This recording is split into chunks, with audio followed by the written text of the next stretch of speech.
Okay, so just a quick disclaimer. In this video, I'm going to be talking about my main body, which is the Canon 5D Mark II. I do have a Mark 1 6D that I do use as a backup body, but I will get into that with a little bit more detail at the end of the video. So first, I want to get some stretching done, get some movement done, and get me ready for the rest of the day. So I will see you in a sec.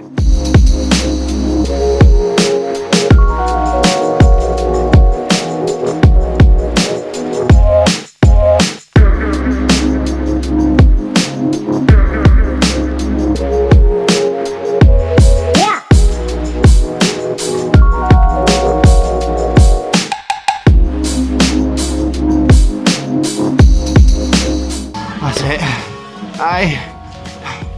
I'm done. Not very graceful, I know, but it's done for the day. A nice 260 cal workout, so shower and into the video. So whenever I meet anyone in the photography industry for the first time, one of the first questions that almost always pops up is, what camera do I use? So I've been asked this question so many times over the last few years, I've literally lost count on how many times I've had to answer it. But for the past 9 years, it's been exactly the same answer for me, and that is the 5D Mark II. So I bought it in 2012, just at the end of the production line before they changed over to the 5D Mark III.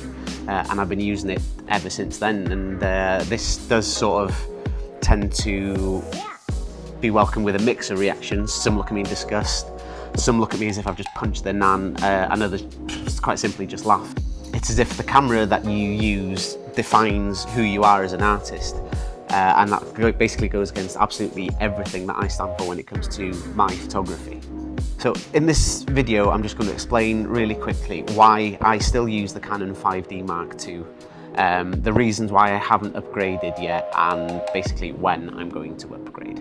So the first reason I haven't updated my camera or upgraded my camera is because the 5D Mark II is still a very, very, very competent camera.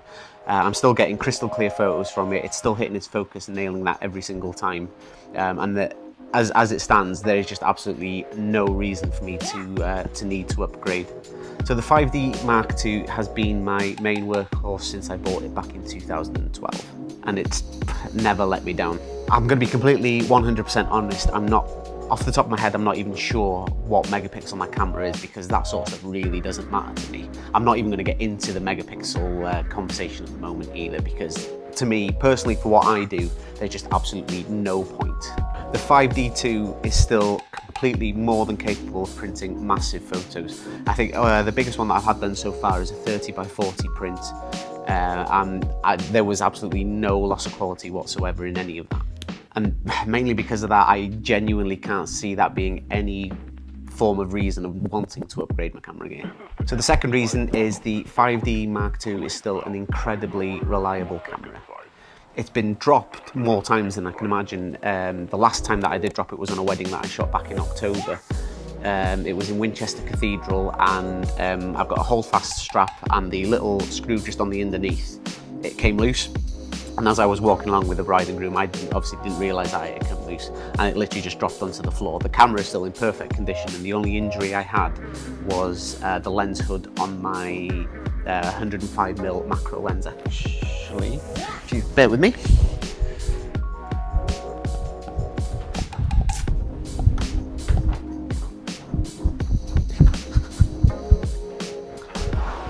So if any of you have been to Winchester Cathedral, you know that the floors are absolutely solid, and the only injury I had after dropping it was, I don't know whether you can see it, is just the lens hood had cracked just a touch, just there. Not a massive issue, the lens is still working perfectly fine. The 5D2, not even a scratch, to be honest. So yeah, tough cookie. So my third reason is no matter what word salad that these manufacturers do throw out to you, is these cameras don't really change much in between each upgrade.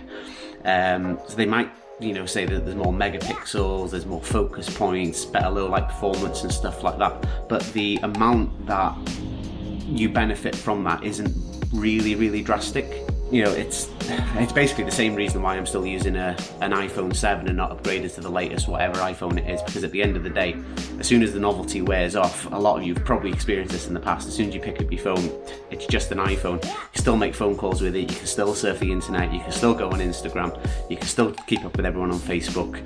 The cameras will probably be a little bit better. Obviously you've got the wide angle, the medium and the telephoto on the newer ones as well, but is that a massive benefit for me personally? Not really. The camera on this is still more than good enough. You know, is the image quality going to be better? Yeah, possibly. You know, is there going to be a massive difference between the, you know, your old camera, you know, the one that you've been using for years, the one that you've been getting paid to use, the one that's, you know, still been capturing people's weddings with, still been capturing family portraits with, people have still been blowing up, putting, you know, big prints on the wall? Is that going to make much of a difference? Not really, I don't think. Not for me personally, anyway. Yeah, okay, it is nice to have slightly better low light performance, especially working in the wedding industry as well, because you can literally just be picked up, put in a cave that's basically lit up by candles, and they'll be like, oh yeah, doesn't it look romantic, with absolutely no idea on what's actually going on. So it would be nice in those situations to have a little bit better low light performance, but for me, it's not a deal breaker. So my fourth reason is my own personal goals. Now this one is a bit of an important one for me. So when I first started my photography business, I sat down and I really had to think about what I wanted to get out of starting my own business. And I really needed to think about how I wanted to be living by the time I was 40, 45, and even 50 years old. Now, I knew success wasn't really going to come overnight. At the time that was fucking petrifying, because at the time I was up to my eyeballs in debt. I had way more money going out of my account a month than I had coming in, and it just wasn't a nice feeling at all, and I'd always swore that I would never ever get back into that position again. I was working a bar job that I absolutely despised just to be able to live life, and you know, that's not really how I want to be, you know, living. It's not a nice feeling at all, knowing that you're basically going to work to pay your bill, pay all these bills that you had coming out through your own fault. It was all consumed debt. I really knew I had to change, and I knew just the person who'd help me. So at the time, I just started seeing my now wife, she was my girlfriend at the time, and she helped me sort of get out of debt. And what we had to do was, I basically had to surrender my bank cards to her. She said, right, there you go, I don't want them, and unless it's an absolute emergency, and if I need something like, you know, put fuel in the car or anything like that. Out of that, she gave me what was basically £20 a week pocket money, just so I can just get rid of the debt. And then once we were out of that, that completely freed up so much mental space, really, because this, you know, being in that position, it was consuming. It would always take over your mind. You know, there's quiet moments, you'd be sat there, you'd be worried about what you were going to do next, and I really, like I've just said, I really did not want to be living that life at all. So just after we did all that, I was completely out of debt and I was back on track. So if I was still in my old habits, I genuinely wouldn't have thought twice about going out, financing a new camera, throwing it on a credit card, buying the latest and greatest just because it'll help me take better photos. And obviously with it being on a credit card, you know, I wouldn't have to worry about it until that bill came through the door and landed on my floor.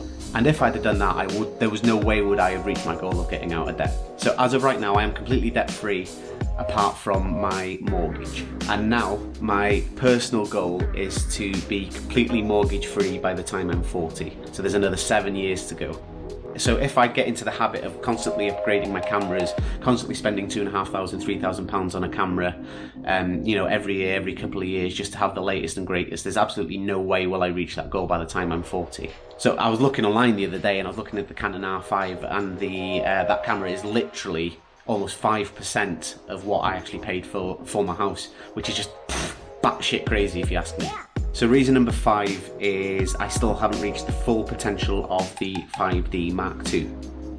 So I know when this camera was released back in 2008, it was a complete groundbreaker, and it has been used in blockbuster films, including Captain America and a couple of others as well. But apart from weddings in 2015, 2016, I haven't really used the video capabilities much in this camera. I know obviously things are constantly moving forward. You've now got 4K and even some cameras that shoot 8K. But for me personally, the 1080p is still more than good enough for what I want to be using it at the moment. So the 5D Mark II has got an average lifespan on the shutter of about 150,000. So this camera has taken thinking about 80 or 90,000, something like that. I'm not 100% sure because this one doesn't embed the shutter information while when taking the photo, so it's only an estimate, but it's probably at about half its lifespan at the moment. I don't tend to shoot a lot at weddings. I slow down, take things as they happen, and use these and capture the smaller moments. But you know, at a wedding I could probably take maybe about 1300 photos, something like that, deliver about 400. So there's still loads of life left in the shutter.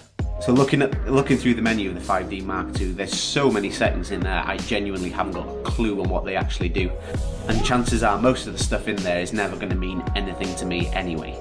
I just need it to do what I do, and I need it to do it well. So reason number 6 is it's still in good condition. So if you just want to sort of take a look, apart from the odd mark here or there where it has been dropped, the camera is still in pretty good condition. I mean, I've seen some where, you know, you've got the rubber grip on the side here that's completely fallen off, scuffs all the way down the sides, but other than that, this one, there's a couple of scratches on the screen as well, just there, but other than that, the camera itself is still in good condition. So for the final reason, and I think this is one that everyone should actually bear in mind, is my clients really do not care one little iota what camera gear I use. All they care about is having photos that they can look back on once the job's done. Never once have I not booked a job because my camera isn't fancy enough, or it isn't new enough, or, you know, it doesn't shoot 20 million frames per second. It genuinely doesn't matter. The clients really don't give a shit. And as long as they're happy, I'm happy. Now, I'm not going to sit here on my high horse and say that I'm never going to upgrade my camera because, you know, this camera is the most amazing camera ever. Obviously, I know that all these cameras have got a limited lifespan, so one of these days I am going to have to upgrade. So, when's this going to be?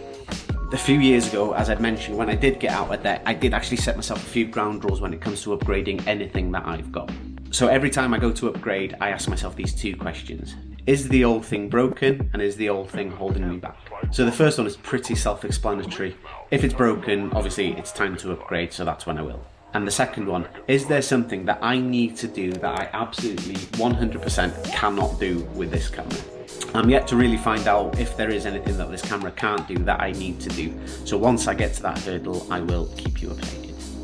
So as I mentioned right at the beginning of this video, I will mention a little bit about my backup camera, which is the Mark 160. So like I mentioned, I'm in absolutely no rush to upgrade this one. It's still doing everything that I need it to do, and it's still doing it well. However, when the time comes for me to need to upgrade, I'm more than likely going to be upgrading my backup camera first, which is the Mark 1 Canon 6D. So there's a couple of reasons why I will be upgrading that one first. It is a good camera, but there are a couple of issues with it that I've come across that isn't ideal when it comes to the wedding situations. Now, I bought this one back in 2018 because I wanted to dual wield a 35mm and an 85mm because I just like that setup.